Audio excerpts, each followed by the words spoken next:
Maswera sei vazukuru vasekuru. Zita rangu rinonzi Uncle Saint Steve. Ndichifara kuva nemi zvakare pazuva ranhasi patiri kupfuurira mberi nechidzidzo chedu chezvinokanganisa marelationship. Nhasi ndoda kuti nditaure pamusoro pemasecrets irelationships. Pane masecrets akawanda atisingazivi, aunenge usingazive, but umwe wako anenge ainawo mumwoyo. Before we go any further, I just want you to subscribe to this channel and don't forget to like this video. Okay, so nhasi ndoda nditaure pamusoro pemasecrets anamai. Musikana paunomunyenga iwewe, paukamunyenga achibvuma, zvakanga zvisingarevo kuti zvoni akanga asingadewo zvinhu zvakanaka, even though pauri pakanga pasina chinobatika, kana wakanga usina mari, pawakamunyenga wakanga usina mota, pawakamunyenga wakanga usina imba, kana kapfekero kako chaiko chaiko kakatodhakwa. But that doesn't mean kuti musikana wakanyenga akazova mudzimai wako akanga asingadewo zvakanaka. Chakaita kuti akubvume inyaya yekuti akanga aona kuti une potential yekuti ramangwana ringe riri nani. So kunyange hama dzake padzaimuudza kuti zvoni mukomana wako irombe, vachimuseka, iye akanga akavhara nzeve dzake. Why? Because akanga achifokasa nezviri mberi, akanga aona ramangwana rakajeka newe. That's why akaaccepta to your proposal. Now problem yataita ndeyekuti after wamuroora kana kuti after wanaye wakabva warelaxa, kunyange pamunodya zvinhu zvakadhakwa, uchimutengera hembe dzemubhero, iwo achikutenda, achiratidza kuappreciata, iwo wakabva warelaxa, izvo no, akakupa grace period pama-expectations aakabuilda within, achiudza hama dzake kuti muchaona zvinhu zvichanaka.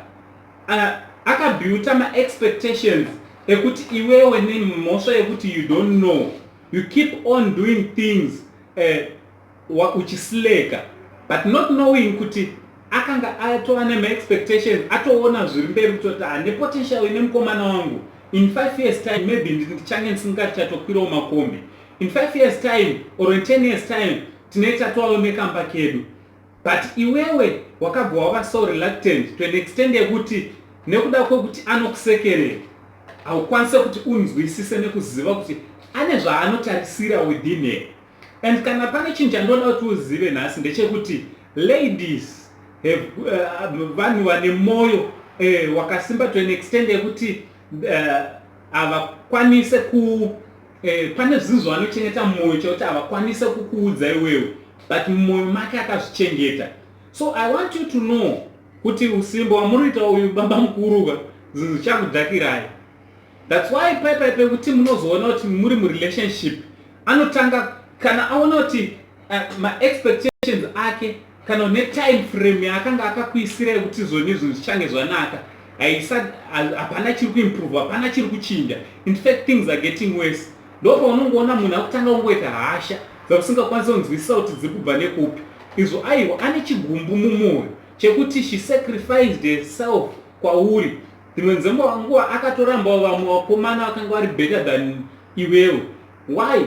Because akanga aona potential iri mauri.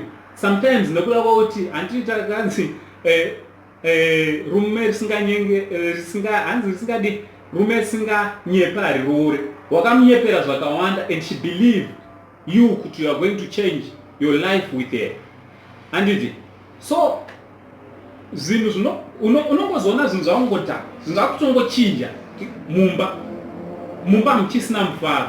So guys, I just want to encourage you kuti kana uchida kuti relationship yako ifambe zvakanaka, be a hard worker. Ivawo munhu anoita tunhu kwake, not kungogara.